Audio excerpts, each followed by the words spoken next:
And radical self-responsibility, funnily enough, I actually said that in this particular forum. I hope you said FAARK the shoulds as well. No, I didn't. But the look of shock that came back, it just surprised me that I didn't realise how many different things that we've done that have allowed us to hold ourselves to a level of accountability. Yeah. And, that turning up authentically is probably the next thing that we've evolved to. So that when we turn up to hold space for one another, or when the rare occasion where it happens that, you and I aren't quite on the same page. Yes. How we get to that same page in a much faster fashion without the... Well, it's basically just you acquiescing. Is that how it goes? Pretty much. But without the kicking and screaming as such. Yeah.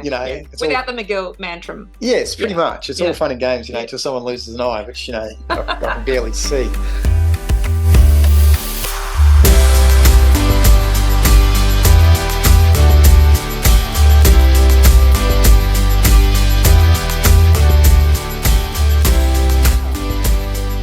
Welcome, Quanta folks, to episode 15 of FAARK the shoulds. And in beautiful, true style, McGill's not entirely sure what we're talking about. And I mean, you guys know I just find this endlessly delightful.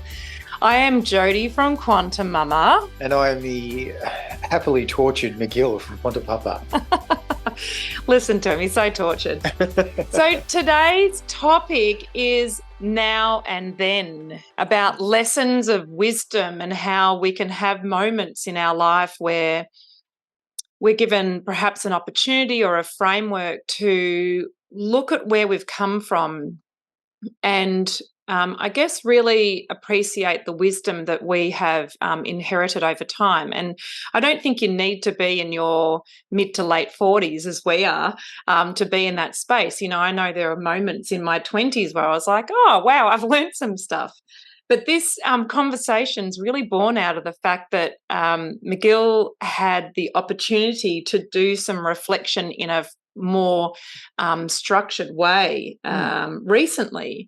And so I think what I was really interested to do was to, just have a conversation around the wisdom and what that looks and what occurred for you. Because one of the things that you said was, I didn't realize how much I had integrated or changed and how different I was. And so what were some of the standout things that happened for you, in the course of that interview? It's a rather big question. We don't do small ones, babe. No, you know that. No. Well, so maybe I'll put a tiny bit more perspective on there. It was interesting the amount of things that came up and the answers I gave in relation to extremely pointed questions at myself and my life and the people around me.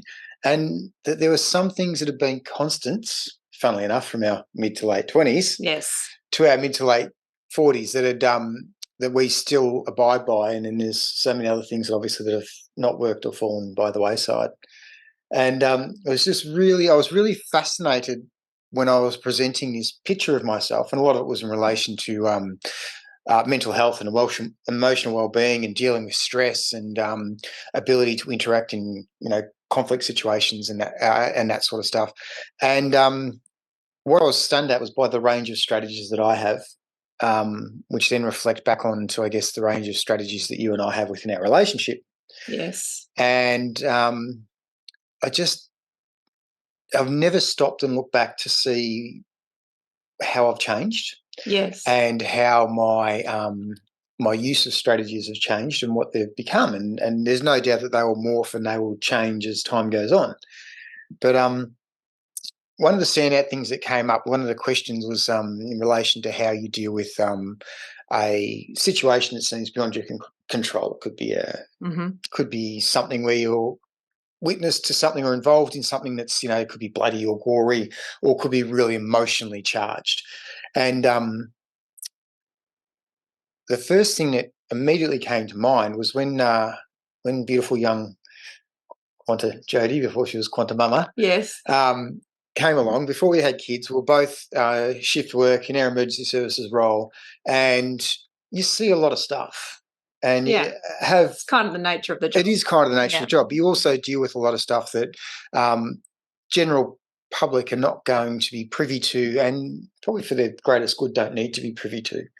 But that sort of stuff leaves a mark. And one of the things we decided very early on in our relationship was if we ever had a challenging shift or a job or an incident that was just mind-blowing, and you got home from the end of the shift, it didn't matter if it was 1 o'clock in the morning or whether it was, 7:30 in the morning or 2 o'clock in the afternoon, we would stop and we would talk about that and discuss what it was. And it was never so much that we discussed for one another to give a solution. It was more about discussing to move the emotion, yes, and the stress that we had attached to that thing. And it was funny because that's one of the strongest things that came out of this entire thing. We did that somehow, probably 20 years ago, or not quite, maybe 19 years ago. Yeah, so there was an interesting wisdom. I mean, I do think having an emergency services background is useful in the sense that it's a pressure pot of experiences that are probably as you say, the experiences that the general public, middle class mums and dads will generally never experience. Like it's extreme, right? That's the whole point. You're at the pointy end of those extreme crises for people, and you witness that, the raw emotion, and the incredible opportunities for how life can stretch you, and even bearing witness to that, or being essentially an asset of help in those situations, you still go on the sort of tsunami of emotion with those experiences.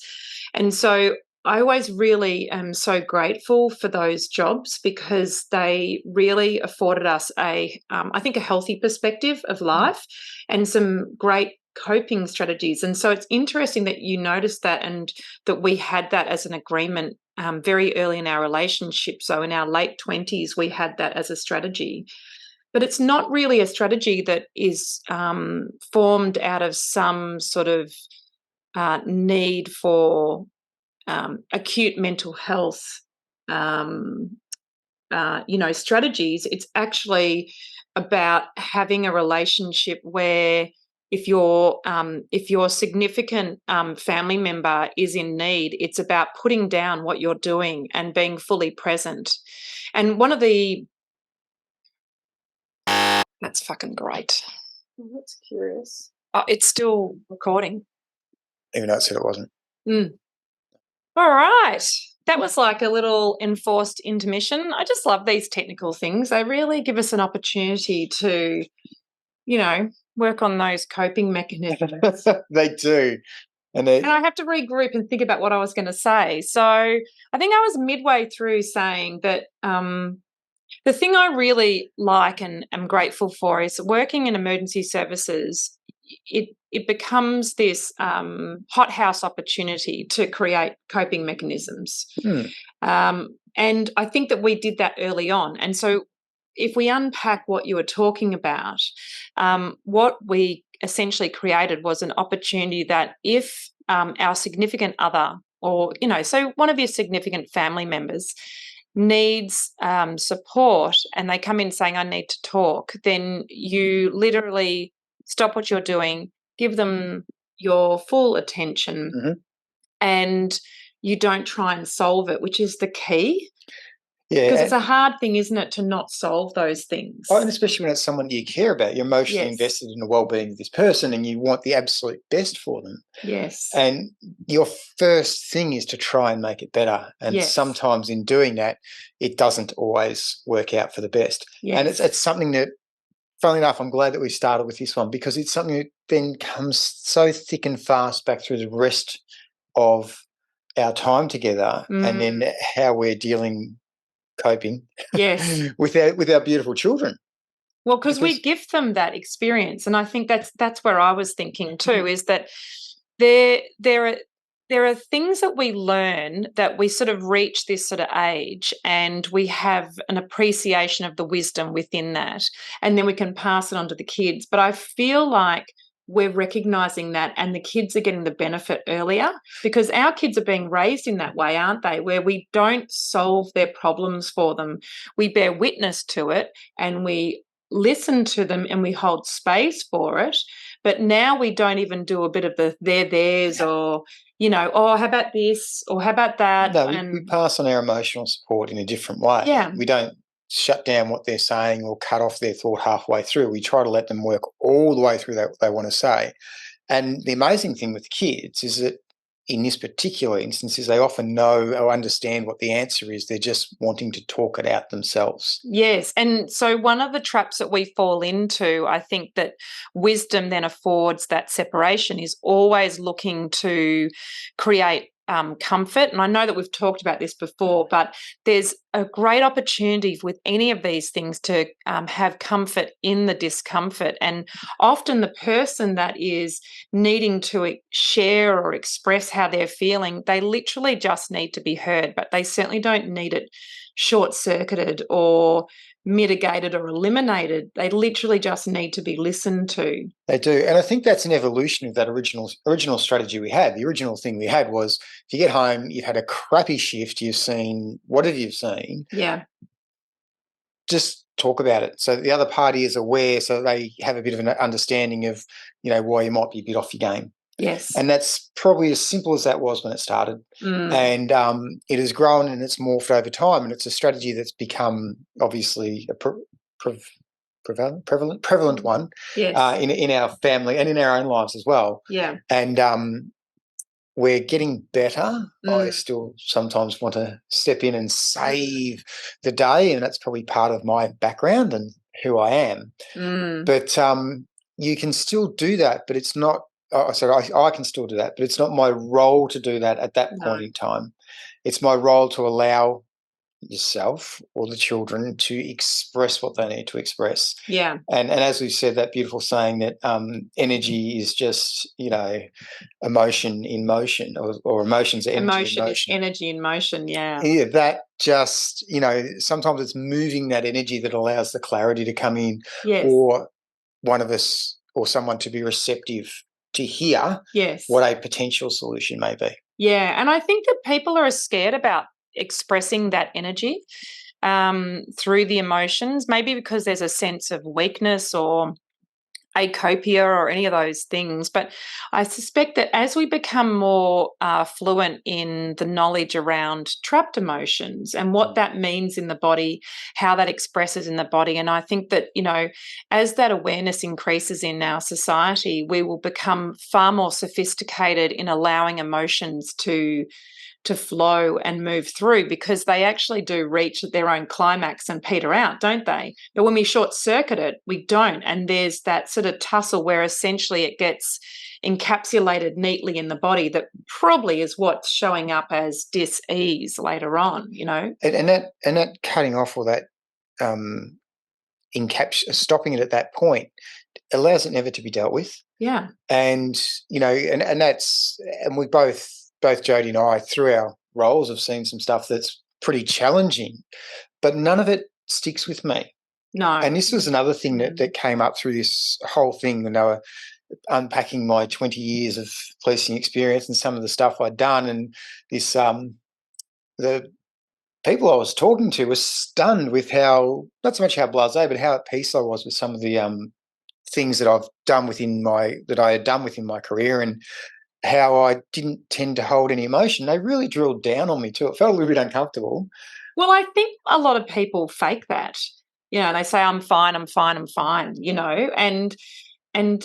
because there's such charged experiences, like each of them on their own is a charged experience. That can be the kind of thing that really leaves an indelible mark on most people. So to have multiples of those, it doesn't sort of make sense to the logical mind that you would not be marked by that in some fashion. Well, it also brought to me, I was really surprised, and I know that people in the room were as well, with the language I had around a lot of the sort of stuff, about how I could openly, so we drilled into even passing of family members for me, and they drilled right into there, and 5 or 6 times I was offered tissues. Yeah. Cue the cry. Yeah, cue the cry. It's like, hang on a minute, Yeah. and it's funny because we've spoken on death before. Yes. And we have a much different look at it. It is extremely sad. And when we look back on those beautiful loved ones we've lost, we grieve for the loss of who they were. Yes. We don't necessarily grieve for the fact that they've chosen to go.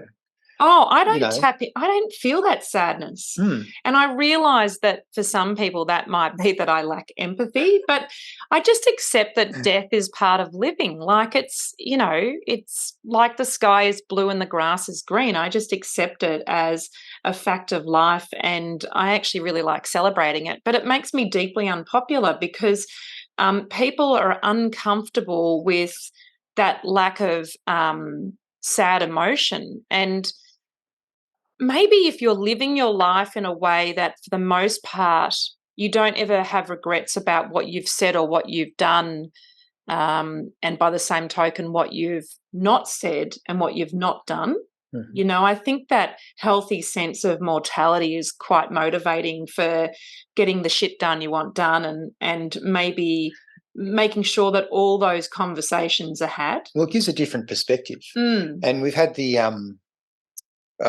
luxury to support from a bit of a distance close friends of ours who've had a parent who's well in their 90s pass away. And watching the way they dealt with that was just amazing, and the coping strategies they had. But as they openly said, and this was my experience as well with the passing of my parents, is we had those discussions. Yes. We spoke about things that were from the past and things that may have been regrets or things that we may have held on to or things that may have been those emotional blocks in us. And these are some of the strategies of discussion and sharing and openness and vulnerability and putting yourself out there, give you the opportunity to literally heal yourself. Yes. To have a greater and deeper understanding into what the crisis is that a person might be experiencing, and allowing yourself to, just for briefest of moments, put yourself into their position, but then allowing them to stay in their position while they express what they've got that's building up. And it was just really interesting because I was sort of sitting there thinking, I hope I don't sound too over the top here, but what other strategies do you need to know? And as in over the top, how? As in too overconfident or too polished, almost too put together. Yeah, possibly too put balanced. Together. Should I love it? Fuck the shoulds. Do I need to have a vulnerability in that particular area where it turns out, without me realizing, I've actually got a really good knowledge? That's such a bullshit game playing thing to do, though. And that's exactly what I mean. So that's my issue with society, is that as society, we don't always support one another in these, I guess, iterations of ourselves where the wisdom is coming through even more.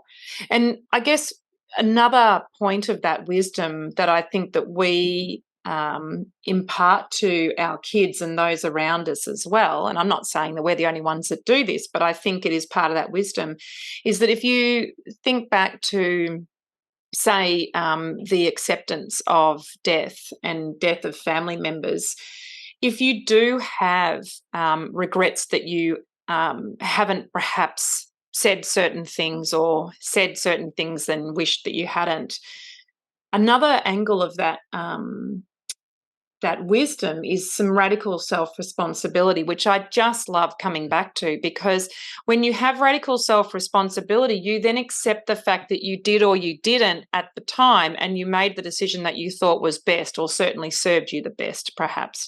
But whatever it was with the best intentions.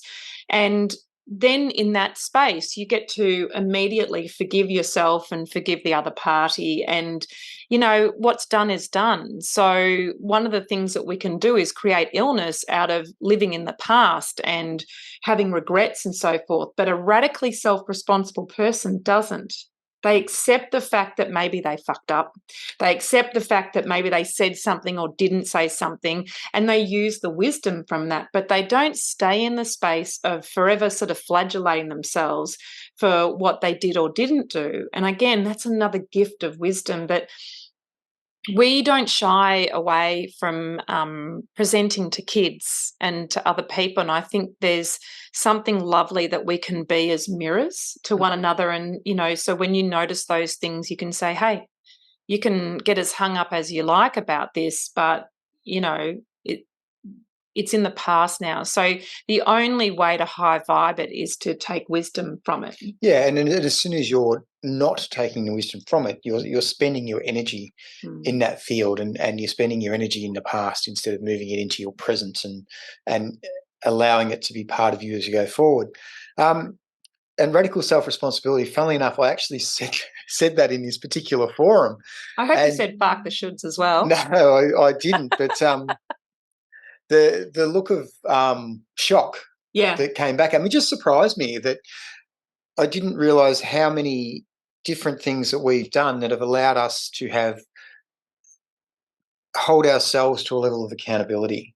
Yeah. And, that turning up authentically is probably the next thing that we've evolved to. So when we turn up to hold space for one another, or when the rare occasion where it happens that, you and I aren't quite on the same page. Yes. How we get to that same page in a much faster fashion without the... Well, it's basically just you acquiescing. Is that how it goes? Pretty much. But without the kicking and screaming as such. Yeah.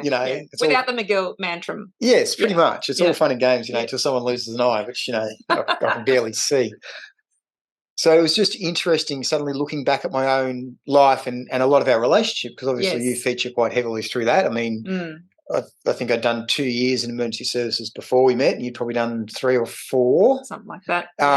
So we were pretty raw into it. And there's skills that have served us, that have brought us through to this point, and there's skills that we've also brought into our family, into our children, as we've sort of discussed.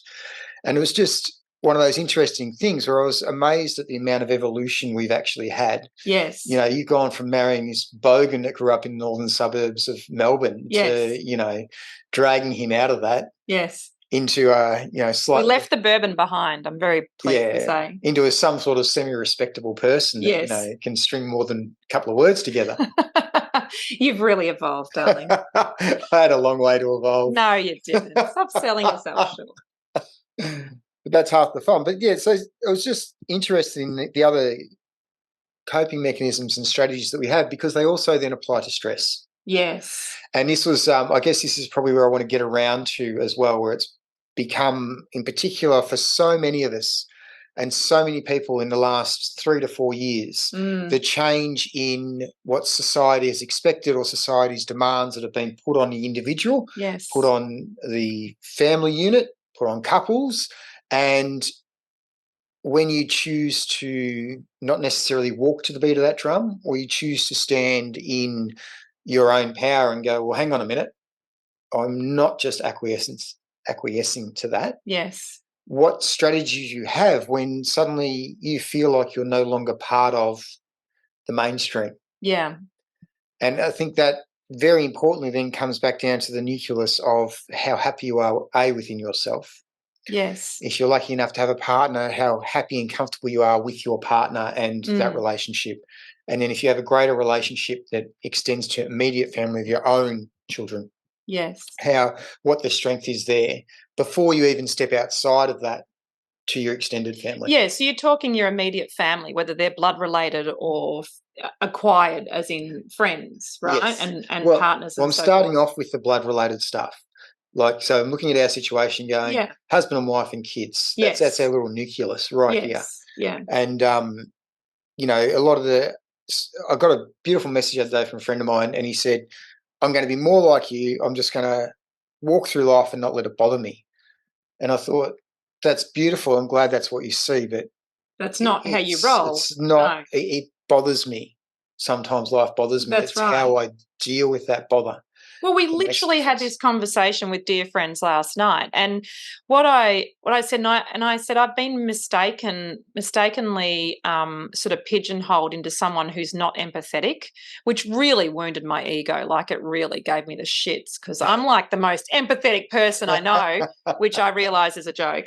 But one of the things that really struck me was I just want to find acceptance with my emotions. And that was how I phrased it. And I really like that, because the acceptance of your emotions, or however you're responding in that moment, as long as obviously you're not hurting people intentionally, that would be a no-no.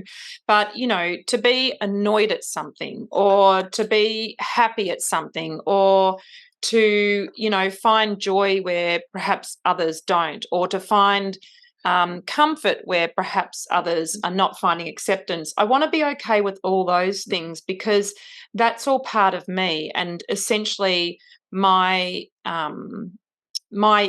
my true essence. My set of personal instructions that have given me mechanisms for understanding that other people might not, and vice versa. Mm-hmm. And that's where I want to be okay with that. I'm not lacking in empathy. I just don't conform to how society expects me to conform in certain situations. Like, I laugh at inappropriate things that could really get me in trouble. And I don't cry at death. Like that, it just doesn't trigger that. It would be an inauthentic response. And I find acceptance with that. And one of the things that I think wisdom has afforded us, particularly in the last 3 years, because I have had different opinions to, say, mainstream views, is that I must approach all of this with a sense of love. Mm. I just have to. I'm not interested in division. And that wisdom feels so expansive. Like, that's good wisdom. That's one you want to bottle and have a little sip from at the start of the day, going, all right, let's do a bit of this wisdom of, just approaching people with love, and not in a way of just being a doormat and, going, love is everything. But it's about acknowledging that when someone's in the middle of their shit show, and they are unraveling, and they're directing that energy to you because they need to move that energy. It needs to come out of them. I mean, that's a natural way of self-healing, is to move the energy outside. So we express the anger, we express the frustration, we express all of those big, sometimes ugly emotions. But in that space, I must be the mirror for them, so that I don't take it on. They're not talking to me. They're essentially looking at their reflection, and they are just moving the energy out of them. And that's the wisdom I love. And that's how I hold space with people with love. And I feel like that's the way forward for all these things, because we're always going to have different opinions. We will view life, as we said, about 1 million episodes ago, wasn't it? Because we've been doing this for so long. But, that camera lens through which we view life, perception being so instrumental in our experience. But you can have a different opinion, and we can still love each other in that space. We don't have to agree. No, and you don't have to agree on everything. And coming back to that, love is a great place to start. Yes. But exactly, and I want to really reiterate this: you're not a doormat. No. Just because you approach people with love does not stop you in any way, shape, or form from holding your ground or staying true to who you are. You don't compromise yourself. Yeah. In order to make another person feel better. If they need to debrief to you, and we see this with our beautiful children, because they're raw and they are emotions, and they are, hard on the sleeve, and they don't have all these filters that society puts onto us. They're not polluted. They're very pure. And when they're letting that stream out, and it can come as a verbal diatribe, particularly our youngest, who can literally swear like a trooper. Yeah. When he gets going. And for me, that's always been triggering. So I get caught up into the language, because I grew up with a mother that tutted every time she heard the F-bomb. Yeah. Wow, she would really not be coping now. She got out at the right time, I think. She did. But it's just interesting that when I was able to divorce myself from the word and go, it's just a word. Yeah. Yes, it has a level of attachment to it. But when it's coming out of someone that's just hasn't got the other words to express what they need to say, and they're so heightened and they're so angry, that it feels pretty good to let one of those words out. Yes. And I challenge you to think about your own self. When you're in that situation and you're so angry that sometimes you just want to scream, fuck, out at the word. Yeah. Do it. Yeah.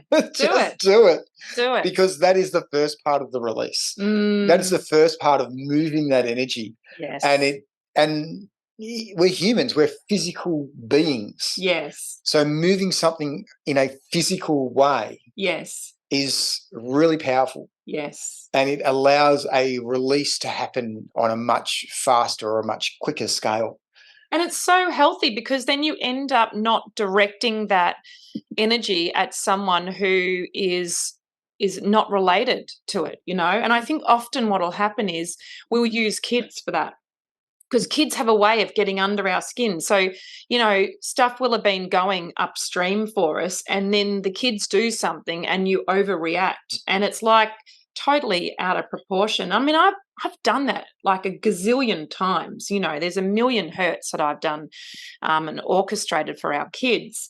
I'm so grateful to notice when it literally needs to be the reflection. And I think that that's the next frontier for us, is really allowing our kids to know that when we're misbehaving and using our energy, that it's not about them. And so they can actually just literally hand us back and say, hey, you're talking to the mirror, not me. Like, I want our kids to know that stuff. And that'll also stand them in good stead when they're dealing with other people out in the world that they come across who might project their issues onto that person. Yes. And if you can, and you all, I have no doubt everyone listening would have family members or friends or people through their life that they've been there for, and that person has then projected their own problems onto that person, and that can be looking at you going, you have such an amazing life because you have this and you have that, and they're saying it in a way to get a reaction from you. Yes. But really they're saying it because they need to hear it back for what they want for themselves, or to start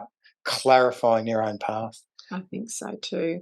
And look, you know, in just finishing, I think one of the greatest pieces of advice that I really put in the wisdom basket was this idea of, if you feel you need extra, say, protection or armor, because you're in a world where perhaps it just sometimes feels like there's a lot of misplaced emotions and misdirected energies, then you literally can cover yourself in gold, whatever. Like, I used to do a gold latex balloon. Don't know why, just felt right. Girl likes latex and gold. The girl likes latex and gold. Let that be into that. Listen to me. Into that in Hansard. We want that noted.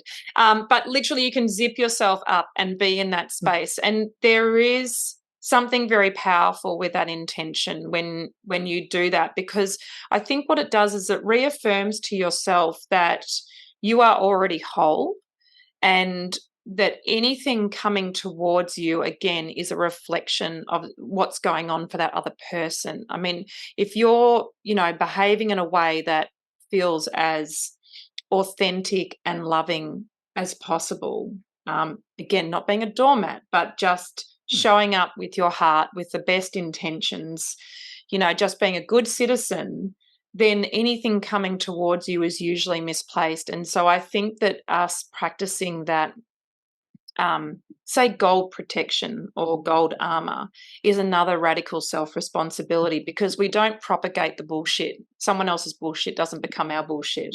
And that is like such a wise thing to live by, isn't it? Well, it's that whole thing of, you know, don't let other people drag you down. Yeah. So you've got to stand within that power. And I had no idea where this conversation was going to go. Absolutely. Including an intermission. Including the intermission. And there's so many other coping strategies and mechanisms that, you know, people have, that we have, you know, that allow us to stay true to ourselves, or allow us not to be harmed or guided away from our true selves by other people that wish to push back against that, or even ourselves when we're having those times where we are challenged. Yeah. You know, so it's all about the human experience. I mean, the key is to not overthink this stuff. It is all about the human experience. So all of those experiences are perfect because they are part of the tapestry of life, and that is why we're here. That sounds pretty good. On that note, be well, beautiful Quanta folks. We'll look forward to talking with you very soon. And enjoy your tapestry that is life. Yes, indeed. See you. Bye.